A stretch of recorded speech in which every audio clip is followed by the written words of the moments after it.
মানুষের স্বভাব হলো এটাই যে তিনি নিজের প্রত্যেক পরিশ্রমের প্রতিফল প্রার্থনা করেন।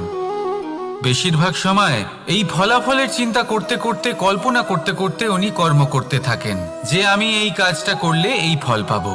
সেই সব কল্পনা করতে থাকেন যা না তার হাতে আছে, না আছে অধিকার আর না আছে নিয়ন্ত্রণ। উনি শুধু নিজের কর্ম করতে পারেন। উনি কি ফল পাবেন তা তার হাতে কখনোই নেই।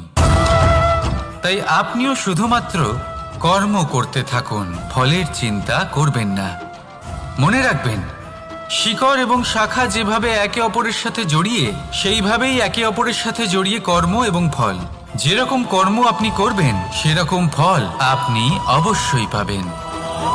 তাই এই ফলের আশায় কর্মের সময় কখনোই নষ্ট করবেন না, কারণ যে ব্যক্তি সময় নষ্ট করেন, সময় সেই ব্যক্তিকে অবশ্যই নষ্ট করে দেয়।